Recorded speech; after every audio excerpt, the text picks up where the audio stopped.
Hi friends, welcome to all in all Azhaguraja. இன்னைக்கு நம்ம என்ன பார்க்க போறோம் அப்படின்னா சில்வர் மார்க்கெட்டை பத்தி தான் பார்க்க போறோம். இதுல என்ன பார்க்க போறோம் அப்படின்னா நேற்று ஒரே நாள்ல 15,000 பாயிண்ட் நான் ப்ராஃபிட் புக் பண்ணேன். அது எப்படி புக் பண்ணேன் அப்படிங்கிறத தான் நம்ம இதுல பார்க்க போறோம். இதுல நானும் நிறைய பேர் வீடியோ போட்டிருக்காங்க, அதுல எல்லாம் நான் பார்த்துருக்கேன். என்ன பார்த்துருக்கேன் அப்படின்னா மார்க்கெட்டு டவுன் ட்ரெண்ட்ல இருக்கா, பை ட்ரெண்ட் அப் ட்ரெண்ட்ல இருக்கா அப்படிங்கிறத தான் அவங்க சொல்லுவாங்க. பட் அது எந்த வகையில யூஸ் அப்படின்னா எதுக்குமே யூஸ் இல்லை. மார்க்கெட்டு டவுன் ட்ரெண்டா இருந்தா எல்லா நாளும் அது என்ன நெகட்டிவாவா போகும். ஒரு நாள் 2 நாள் டவுன் ட்ரெண்ட் போகும், ஒரு நாள் அப் ட்ரெண்ட் வரும். 3 நாள் டவுன் ட்ரெண்ட் ஆகும், 2 நாள் அப் ட்ரெண்ட் ஆகும். இப்படி போகும். இதுல நம்ம எங்கேயுமே என்ட்ரி எடுத்து ப்ராஃபிட்டே புக் பண்ண முடியாது.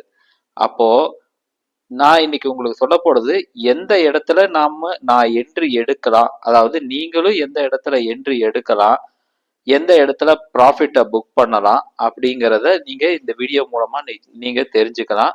வாங்க வீடியோக்குள்ள போலாம். நான் எந்த இடத்துல என்ட்ரி எடுத்தேன், எந்த இடத்துல ப்ராஃபிட்டை புக் பண்ணேன் அப்படிங்கிறத நான் சொல்றேன். வாங்க ஃப்ரெண்ட்ஸ், இன்னைக்கு நான் ஜனவரி 21 நான் எந்த இடத்துல என்ட்ரி எடுத்து எப்படி நான் 15,000 புள்ளிய லாபமா புக் பண்ணேன் அப்படிங்கிறத இன்னைக்கு நான் உங்களுக்கு சொல்ல போறேன். ஃபர்ஸ்ட் மார்க்கெட்டு ஓப்பன் ஆனதுக்கு அப்புறம் நான் கம்முன்னு வெயிட் பண்ணிக்கிட்டு தான் இருந்தேன். வெயிட் பண்ணிக்கிட்டு இருந்தப்போ மார்க்கெட்டு நல்ல ஒரு புல்லிஷா இருந்தது. ஆனா அதுக்கப்புறம் பார்த்தா அங்க பாருங்க, இது ஆக்சுவலா 4 ஹவர் கேண்டில் நல்ல புல்லிஷா இருந்தது. அதுக்கு அடுத்த கேண்டில் பாருங்க, அந்த ஹைக்கோட போகல, கிட்டத்தட்ட 4 ஹவரா 4 ஹவர் கேண்டில் 2000 பாயிண்ட்டுக்குள்ளதான் ட்ரேட் ஆகிக்கிட்டு இருக்குது சில்வர். 4 ஹவர்ல 2000 பாயிண்ட் ட்ரேடுங்கிறது ரொம்ப ரொம்ப கம்மி. அதனால நான் நல்லா முடிவு பண்ணிட்டேன், மார்க்கெட்டு மேல ஏறாது, இதுக்கு மேல கீழே இறங்க போகுது அப்படிங்கிறது எனக்கு நல்லாவே தெரிஞ்சது. சரி, ஓகே, ஏன் ரிஸ்க், நம்ம செல் என்ட்ரி எடுத்து ஏன் ரிஸ்க் எடுக்கணும் பை ட்ரெண்ட்ல, அதனால பை என்ட்ரி எடுப்போம் அப்படிங்கறதுக்கோசரம் நான் வெயிட் பண்ணேன். அப்ப பை என்ட்ரி எடுக்கிறதுனா எங்க வெயிட் பண்ணலாம், நமக்கு இமீடியட்டா சப்போர்ட் எதுவா இருக்கும், பை என்ட்ரி எடுக்கிறதா இருந்தா நமக்கு இமீடியட் சப்போர்ட் எதுவா இருக்கும் அப்படின்னு நீங்க பாத்தீங்கன்னா அன்னைக்கு டே லோ தான் இமீடியட் சப்போர்ட்டா இருக்கும். சோ நான் என்ன பண்ணா, அன்னைக்கு டே லோ பாருங்க, இந்த கேண்டிலோட லோ தான் அன்னைக்கு டே லோ. 3,23,000 தான் அன்னைக்கு டே லோ. சோ நான் என்ன பண்ணா 3,23,000க்கு ஒரு லாட்டு பை ஆர்டர் போட்டேன். அதையும் தாண்டி கீழே இறங்குச்சு அப்படின்னா எங்க ஆவரேஜ் பண்ணலாம் அப்படின்னு நான் 3,20,000 தான் பாருங்க. அதுக்கு அடுத்த சப்போர்ட் பாருங்க 4 ஹவர்ல, அதுக்கு அடுத்த சப்போர்ட் 3,20,364. இதை நான் எப்படி சப்போர்ட் அப்படின்னு நான் சொல்றேன் அப்படின்னா, ஒரு பை ட்ரெண்ட்ல நமக்கு ஒரு செல்லிங் கேண்டில் ஃபார்ம் ஆயிட்டு மறுபடியும் அந்த ஹையை பிரேக் பண்ணி அதுக்கு மேல மார்க்கெட் போய் இருந்தது அப்படின்னா அந்த செல்லிங் கேண்டில் தான் சப்போர்ட்டா நமக்கு ஒர்க் ஆகும். அதனால நான் என்ன பண்ணா, அந்த செல்லிங் கேண்டிலோட லோ 3,20,364 அந்த இடத்துல ஒரு பை ஆர்டர் நான் போட்டேன். அதையும் தாண்டி கீழே இறங்குச்சு அப்படின்னா நம்ம எங்க பை பண்ணலாம் அப்படின்னா, அதுக்கு அடுத்த சப்போர்ட் பாருங்க இங்க இருக்குது, இந்த இடத்துல இருக்கு. சரி, ஓகே அப்படின்னு சொல்லிட்டு நான் 3,18,000, இது 17,881, நான் 3,18,000க்கு ஒரு லாட்டு பை ஆர்டர் போடலான்னு 3 ஆர்டரையும் நான் கண்டினியூஸா போட்டு வச்சுட்டேன். அதுக்கப்புறம் பாருங்க இது எங்க வந்தது, எப்படி ஏறிச்சு அப்படிங்கறது உங்களுக்கு 4 ஹவர்ல காட்டுனா உங்களுக்கு தெரியாது. அதனால நான் உங்களுக்கு 30 மினிட்ஸ்ல வச்சு காட்டுறேன்.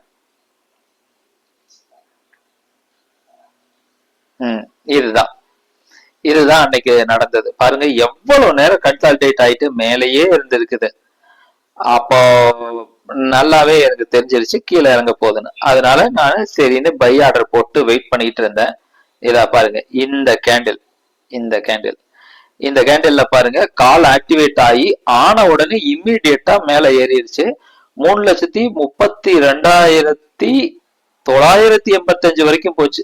நான் வாங்கினது எங்க 3,23,000. சரி, ஓகே, போதும். நான் பார்க்கவே இல்லை. அப்புறம் கொஞ்ச நேரம் கழிச்சு நான் பார்க்கும்போது பார்த்தா 3,22,985, கிட்டத்தட்ட 3,22,000 ட்ரேட் ஆகிக்கிட்டு இருந்தது. சரி, இன்னும் மேல ஏறுமா அப்படின்னு நான் பார்த்தேன்.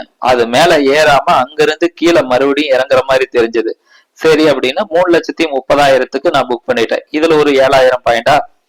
மறுபடியும் நான் என்ன பண்ணேன் அப்படின்னு பாத்தீங்கன்னா, நான் தான் சொன்னேனே 20,500க்கு ஒரு பை ஆர்டர் போட்டிருந்தேன். இதுதான் அந்த லோ. அந்த 4 ஹவர் கேண்டில்ல காட்டியிருந்தேன் பாத்தீங்களா, 3,20,500. அது டார்கெட் போன உடனே கொஞ்ச நேரத்திலேயே மறுபடியும் அந்த காலம் ஆக்டிவேட் ஆயிருச்சு. 3,20,500. 3,20,500க்கு பை ஆனது எங்க போச்சு அப்படின்னு பாத்தீங்கன்னா, இதா பாருங்க, 3,27,979 வரைக்கும் போச்சு.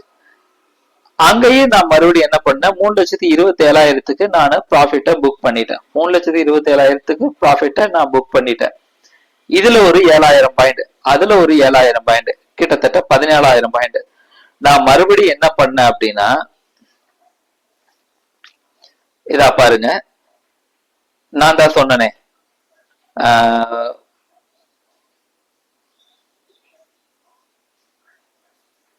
மறுபடியும் கீழே திரும்புது அப்படிங்கும் போது எனக்கு நல்லாவே தெரிஞ்சது கீழே திரும்புதுன்னு. 5 மினிட்ஸ்ல வச்சு பார்த்தோம்னா உங்களுக்கு தெரியும்.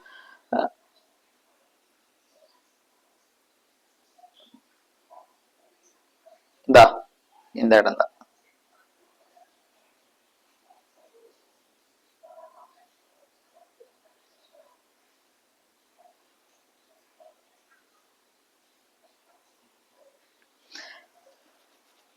அது எந்த இடம் அப்படின்னு சரியா பிடிக்க முடியல. பட் செக் பண்ணி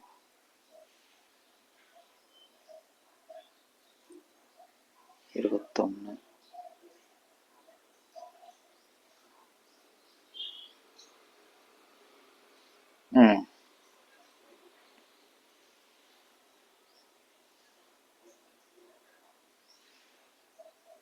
இந்த இடம் தான். இதா பாருங்க,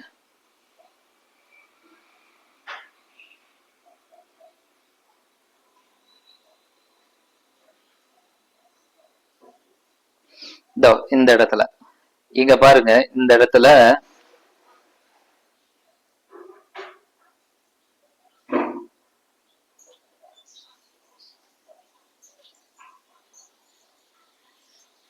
இந்த இடத்துல ஒரு ட்ரெண்ட் லைன் வருது பாருங்க.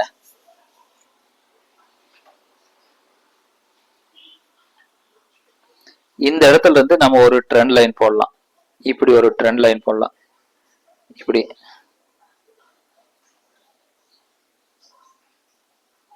இப்படி ஒரு ட்ரெண்ட் லைன் போடலாம். இங்கிருந்து இது வரைக்கும் நேரா ஒரு ட்ரெண்ட் லைன் நம்ம போட்டோம் அப்படின்னா பாருங்க,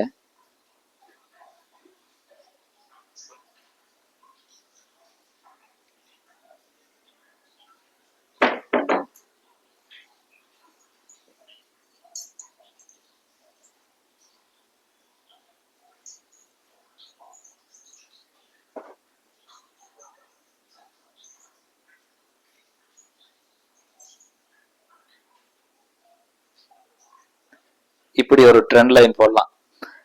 இப்போ இந்த இடத்துல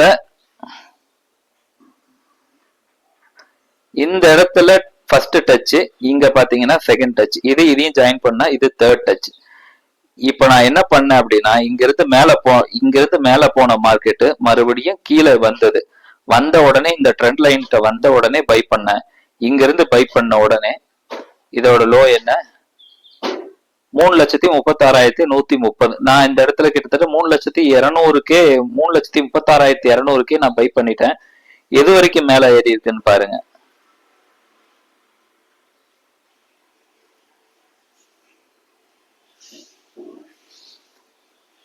கிட்டத்தட்ட 3,37,400 நான் பை பண்ணது எங்க, 3,36,200. ஆனா ஹை எது வரைக்கும் போயிருக்கு, 3,37,467 வரைக்கும் போயிருக்கு. 1000 பாயிண்ட் இதுல நான் புக் பண்ணிட்டு நான் வெளியே வந்துட்டேன். ஆக மொத்தத்துல எனக்கு இந்த அன்னைக்கு பாத்தீங்க அப்படின்னா 15,000 பாயிண்ட் புக் ஆயிருந்தது. 15,000 பாயிண்ட் நான் ப்ராஃபிட்டா புக் பண்ணேன். அடுத்து நான் இன்னொரு ஆர்டரும் நான் போட்டு வச்சிருந்தேன். இது எங்க அப்படின்னு பாத்தீங்கன்னா,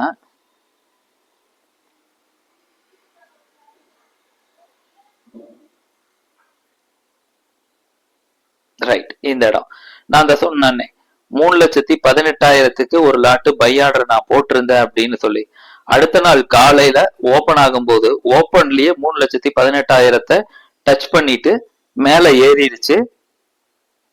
15 மினிட்ஸ்ல வச்சா உங்களுக்கு தெரியும்.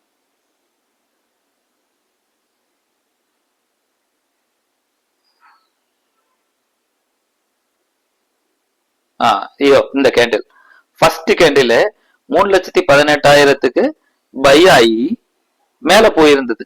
இதுல ஒரு 2,500 பாயிண்ட் லாபமா கிடைச்சிருந்தது.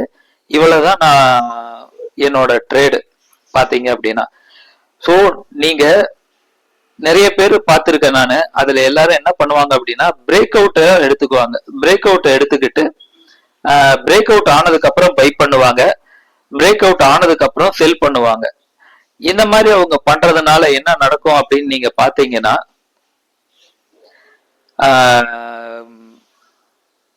பிரேக் அவுட் ஆன உடனே பை பண்ணுவாங்க. ஆனா பை பண்ண உடனே மார்க்கெட் சில நேரங்கள் அப்படியே போயிடும், சில நேரங்கள் அப்படி போகாது, கீழே திரும்பும். கீழே திரும்பினா அந்த பிரேக் அவுட்டோட கீழே பாத்தீங்கன்னா கீழே லோ தான் நமக்கு ஸ்டாப் லாஸா இருக்கும். அப்போ மார்க்கெட் என்ன பண்ணும், மேல போற மாதிரி போயிட்டு இம்மீடியட்டா கீழே திரும்பி கீழே போயிடும். கீழே போற மாதிரி பிரேக் அவுட் கொடுத்துட்டு கீழே போற மாதிரி போயிட்டு இம்மீடியட்டா திரும்பி மேல போயிடும். ஸோ நீங்க பிரேக் அவுட் ட்ரேடு பண்ணாதீங்க. அது உங்களுக்கு கண்டினியூஸா லாபம் கொடுக்குது அப்படின்னா கண்டிப்பா நீங்க ஃபாலோ பண்ணுங்க. ஆனா பிரேக் அவுட்டோட பெஸ்டான ஸ்ட்ராட்டஜி என்ன அப்படின்னா சப்போர்ட்ல பை, ரெசிஸ்டன்ட்ல செல். சப்போர்ட்டுக்கு கீழே க்ளோஸ் பண்ணுது அப்படின்னா நீங்க பை எக்ஸிட் ஆயிடலாம். ரெசிஸ்டன்ட்டுக்கு மேல க்ளோஸ் ஆகுனாலும் நீங்க செல் பொசிஷன் எக்ஸிட் பண்ணிடலாம். ஸோ இந்த மாதிரி பண்ணீங்கன்னா உங்களுக்கு லாஸ் கம்மியா இருக்கும், லாபம் அதிகமா இருக்கும். நீங்க ரொம்ப நேரம் பொசிஷனை வச்சுக்கிட்டு இருக்க வேண்டியது இருக்காது, இம்மீடியட்டா நீங்க வெளியே வந்துடலாம். இது நான் ரொம்ப வெயிட் பண்ணி எடுத்த என்ட்ரி. இதே மாதிரி இம்மீடியட்டா இன்ட்ராடேவ்ல இம்மீடியட்டா ஒரு 300 பாயிண்ட் 500 பாயிண்ட் அப்படிங்கிற புக் பண்ண என்ட்ரி எல்லாம் இருக்குது. அதை நான் அடுத்த வீடியோவில் நான் உங்ககிட்ட சொல்றேன். இப்போதைக்கு இந்த வீடியோவை முடிச்சுக்குவோம். இது ரொம்ப லாங்கா போய்கிட்டு இருக்குது. தேங்க்யூ ஃபார் வாட்சிங். உங்க ஃப்ரெண்டு யாராவது ட்ரேட் பண்ணாங்கன்னா அவங்களுக்கு நீங்க இந்த வீடியோவை ஷேர் பண்ணுங்க.